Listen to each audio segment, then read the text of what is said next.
Yo, what's up, guys? It's the Terrell here from Terrell Game Vlogs. I'm here to bring you my teen romantic comedy SNAFU Season 2, Rory Garu Season 2, Episode 6, right? I think we're on Episode 6 right now, aren't we? Yeah, we're on Episode 6, bitch. First thing is, for those who are wondering why this is not late, but it's kind of late.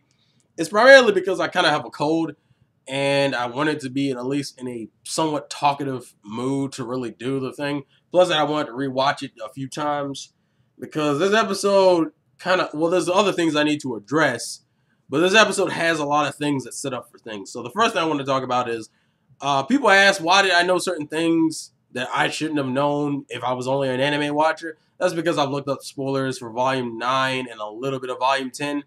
Meaning, I know where this current arc goes. I know how it, I don't know, let me rephrase that. I know the gist of how it goes. I don't know all the little specific details, and I don't know everything in the arc, but I know the major moment of this arc, which is what relates back to the thing I said about the opening in the last episode review. So I know stuff. I know spoiler-related material, so that's why some of this won't shock me, but it's still enough. But see, the thing about SNAFU is that I don't have to really... I can know what's coming and still analyze the fuck out of it. Like, that's the half of the draw to this show is how much you can analyze and read in the looks and movements and animations and all this other shit, which leads me to this episode and what we will call the Jazz Hands episode. You know where all that motherfucking animation went to.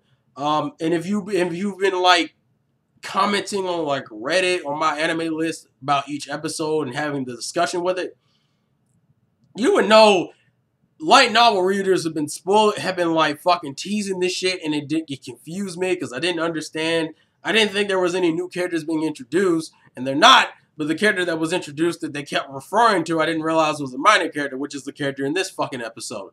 The stupid ass president from the other high school who fucking talks in big words but says a whole bunch of bullshit and keeps moving his hands and fucking snapping his fingers and shit, which gets into the crux in the whole issue with this arc. And because all this arc does is really kind of just re-outline the problems with Hikigaya's choice from the last episode. So let's start from there and then kind of bleed ourselves way into episode 6. So as I said last week, the biggest problem is that at the end of the episode, you realize that Hikigaya may have not made the right decision. Well, this episode pretty much tells you Hikigaya definitely did not make the fucking right decision, because now the relationship he has with Yui and Yukinoshita in terms of the club, as we see in episode 6, is superficial as fuck. Meaning it's a whole bunch of fluff conversations. Meaning there's no real genuineness to it, which is a key word. Keep that shit in mind. The word genuine, that's going to come up in a lot of fucking ways. Actually, it comes up with a lot of these characters for a lot of different reasons. Anyway, so now we have this kind of bullshit-ass relationship where, like, they kind of they're just going through the motions, which gets into the character problems. Hikigaya, first off, for those who may not realize it, like almost every issue in this season, it looks like so far, is Hikigaya's fault. Episode 6, Hikigaya's fault. Episode 5, Hikigaya's fault. Every fucking bad thing that's happened is Hikigaya's fault. Now, granted, he's the main cause of it. He's not the only fucking problem, though, which gets into Yukinoshita, which I've actually, from looking at the light novel and looking at the discussion from light novel readers, I realized Yukinoshita is hated way more because of the anime, while she's loved in the light novels. This is primarily due to because, first off, the light novels has a lot of information that was omitted in the anime, on top of which Yukinoshita's problem is a lot more evident in the anime versus the light novel. What is Yukinoshita's problem? She sucks at communicating. Like, and as I said in the last episode, she really fucking sucks at it. And this episode really outlined it being an issue. Hikigaya brought up the mention about how her smile seemed like her face hasn't changed since the student council issue. Wanna know why? Because it's a fake smile. It's not her genuine smile. It's her fake smile. Why is she using a fake smile? Because, once again, doesn't Yukinoshita hate superficiality? This gets into the issue with Yukinoshita. Yukinoshita cares about having genuine feelings, like having genuine friends. But the issue currently is that Hikigaya and Yui are close enough to where she could be herself. Because you gotta remember, Yukinoshita's biggest issue is that she was kind of ostracized because she did well, which didn't make sense according to like normal human standards. So her whole personality changed from a very open but distant feel, meaning that she would say whatever the fuck was on her mind and not give two fucks about it, because she understood that no matter what she did, she would be hated or pushed away anyway. So she became a loner because she openly, even though she was openly recognized as like the best in a lot of different areas, she was also hated because of that too.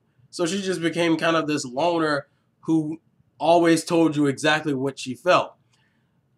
This and the reason why Hikigaya and you were even her friends to begin with, even though she doesn't view them as friends yet, is primarily because they are the only two characters who can deal with her bullshit and still want to be around her. This leads into the current issue where she recognizes that she's in a superficial relationship. I think they all recognize it, really. That they're currently suffering through a superficial relationship where it doesn't feel like they're really having conversations or really learning more about each other. It just seems like they're just fucking talking, which is the worst, which is kind of correlating with this episode. You have fucking these student council characters who are just fucking talking. They're just saying they're saying something, but they're not saying anything. Meaning they're talking, but they're not giving you any substance. That's exactly how their current relationship is at the fucking service club. So Yukinoshi's in this position where she recognizes this, like with the other characters, but she chooses not to say anything. And I think what it really boils down to is that she still values them enough to where she wants to keep them close, so she's afraid of actually opening her mouth and saying what she wants to say, which kind of correlates also back to the stupid the dog situation, where Hikigaya and Yui know what happened, and Yukinoshita knows what happened, but Yukinoshita doesn't know that they know, and she won't say anything about it. Like, she holds them close enough to where she doesn't want to push them away, so she just fucking, she rather maintain this bullshit sense of a fucking in-between mode. That's why I say, even though a lot of the biggest issues are Hikigaya's fault, it's also due to the same issues with Yukinoshita. And Yui can't really do her job because she doesn't know how to approach these situations. Yui's strongest point is causing the other two to want to do something. The problem is that she can't really do anything in this situation except for be a continuous cause of the problem. It's like, what the fuck am I supposed to do? And then with this situation, because this is the other problem with the Hikigaya's choice from last episode, Roja's in over her fucking head. She doesn't know how to deal with the bullshit, even though it's kind of obvious to her fucking upperclassmen who are her like vice president and secretary and treasurer and shit, like in general affairs and shit. They recognize that the dude's bullshitting her and coercing her, but they're not on a good enough relationship basis to where they feel open enough to tell her, it's like, yo, he's obviously bullshitting you. So their relationship gets worse before he gets a chance to really start. It's like, my first impression of you is that you're a doormat. And that's exactly what a Roja is. Roja's whole issue is that she's two-faced like Sagamine. The difference is that Sagamine does it for an ego boost. She does it to feel better about herself versus fucking Roja, who does it as a defense mechanism. She's complacent and fucking like in between and shit, so she doesn't get hurt. Versus Sagamine, who did it so people would look at her, which is what the current issue is. And because Hikigaya felt responsible, and then people are probably going to wonder, well, why is it that Hikigaya didn't want to approach this as like a group? Because he knew if he approached it as a group, the same problem would come up again. Hikigaya hasn't truly learned his lesson. People got to realize that. Like, remember, the whole thing about episode 5 was that he had to use Komachi. It was literally because Komachi knows him well enough to know how to get around his bullshit in terms of his logic to give him a reason to do something, even though he already had the reason. Because the whole issue from last episode was Hikigaya wanted to help them, but he didn't want to do it because he wanted to. He needed a reason to, which is what Komachi gave us. So Hikigaya hasn't truly learned his fucking lesson, which creates the situation. So it's like, which then puts him in this position to where he feels responsible, and he realizes that even if they were to try to do another goddamn request, it would turn into the same fucking issue. Because Hikigaya hasn't truly learned his lesson. He has to come up with a reason to he has to have someone come up with a reason to give him the reason that he already has to get him to do something he wants to do. Which actually will come into the crux of this episode. I mean, it's kind of outlined pretty easily. Aroha's having connection issues with the rest of her student council. Hikigaya is like the worst fucking person to talk about connecting with people. That's the thing he can't do for shit. He can't do it. Which kind of goes into how this arc will end up turning out. Because I already know what, for the most part, happens. But let's just say he isn't going to be able to do what he needs to do. Also, Season 1 is going to continue to bite him in the ass. Which is, it's kind of a bitch, but that's really what it boils down to. Because the Orimoto shit, which some people like her, I can't fucking stand her. She's like, she's the type of nice girl that Hachiman made a reference to back in Season 1. He was talking about Yui. He thinks Yui and Orimoto are the same fucking character. Well, he did then anyway. The difference is Orimoto is like stupid malicious, meaning she isn't intentionally trying to fuck with him, but she's fucking with him, which she thought was the reason that Yui was doing what she was doing, where Yui wasn't intentionally trying to fuck with him, but it was fucking with him. The difference is that Orimoto still doesn't fucking get it.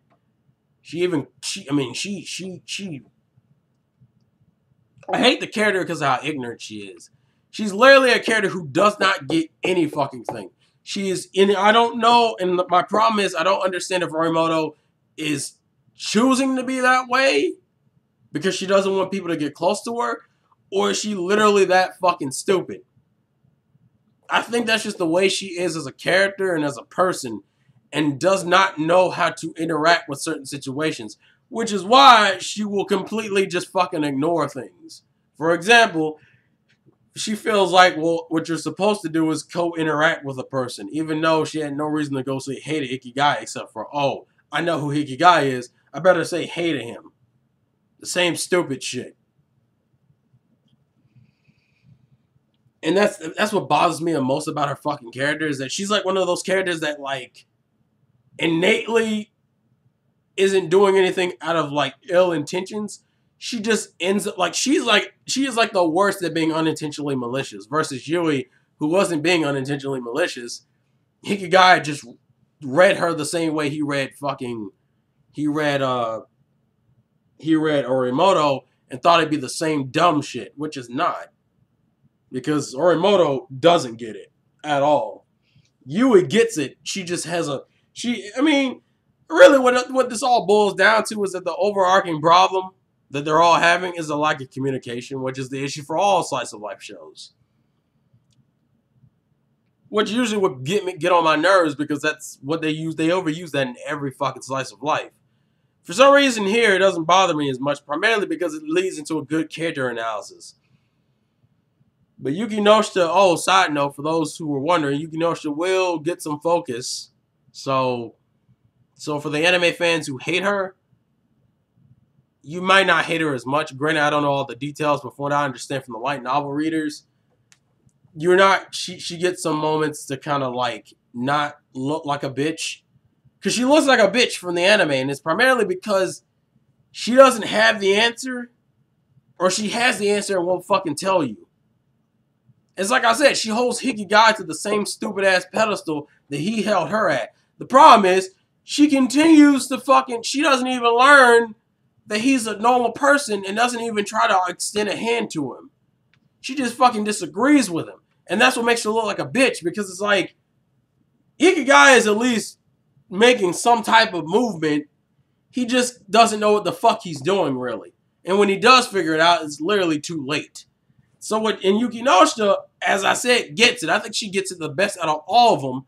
But she won't fucking open her mouth for the same stupid-ass fear that they all currently have. which is they don't want to lose. They care about each other enough, which kind of gets back to the point where Yui kind of made at the end of the last episode, where she's like, the guilt's gonna fuck with you, and like everything will go back to normal, hopefully. And they go, and Hikigaya's like, I don't know. We know why they say it like that, because they realize, because Yui's like, well, the problem was fixed, but I think Yui also realizes like, if Yui understood that he used underhanded measures to do it, then Yukinosha understands, meaning that he hasn't changed. And so what I really think this episode, I think that really what it truly boils down to is this. Hikigaya, she looks at Hikigaya and goes, he won't change. So fuck it. Which is, I think Yukinosha's in fuck it mode. I mean, she was spacing out for the fucking request. Yukinosha's in fuck it mode. She's like, well, he just showed me that he won't change. Because she couldn't read what he was trying to do. Like, from us, the viewer, we understand that he was trying. He was kind of trying there. It was a half-assed try, but he was still... We, as the viewer, we give Hikigaya more points because we kind of understand what he was trying to do. Even though he still ends up having the same problem. We can see what he was trying to do. And he tried, and he even went through the effort of trying not to do the same sacrificial lamb shit that they hate him doing. But Yukinosha just saw him do the same damn thing. They don't understand each other. That's really what it boils down to. It's like, Yukinosha just saw him do the same stupid... Yukinosha, for some reason, didn't differentiate anything between that shit. She was just like, well, he still did some underhanded shit. The only difference is he didn't throw himself under the bus this time. And even that, she doesn't understand that fully. Because as we go back to the earlier episodes, she was frustrated with Hikigaya but couldn't put it into words. Meaning she doesn't understand that she cares about Hikigaya enough to where it pisses her off when he throws himself under the bus. So, of course, she can't come to the logical conclusion that even though this is still pretty bad, it's Hikigaya making somewhat of an effort. Yui can read in between the lines and understand that, which is why she goes, you did a good job, or some shit like that. Yukinosha can't. So that's the crux of the situation, is that you have Hikigaya in a position, because he feels responsible for Aroha, to help Aroha, but he's like the worst person to fucking do that. Because Aroha's two biggest issues is, she doesn't know how to stand up for, she won't take any risks because she doesn't want to be hated by anyone.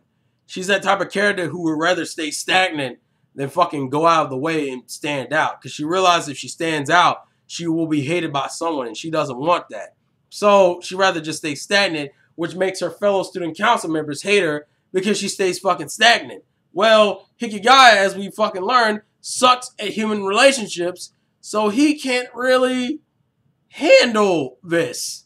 Because her problem is he can handle probably getting through the bullshit in terms of dealing with Mr. Jazz Hands, but he can't fucking deal with, well, they need to improve the relationship, because making him seem like the villain won't help anything. Also, I think he's realized that that's not going to be the way he handles problems. That's not going to work. He sees the repercussions of that through these last two arcs, that he can't fucking do that anymore, so he's like the worst person for this fucking job. Oh my god. Things are going to get rough, but I promise you, it will get better. So look forward to that. I feel like and I guess I'll say this. I enjoy the inner monologues have become more frequent again. Yay. The flirting with Aroha. Yay. I don't fucking put her at best girl status, but I enjoy that. And I think that's generally it. That's all my general thoughts. This is about a 20-minute video, but I wanted to make up for having these short videos before. So, please leave your thoughts and comments in the comment section below. This has been the Vlogs Game from your boy Terrell, and I'll catch you guys later. Peace.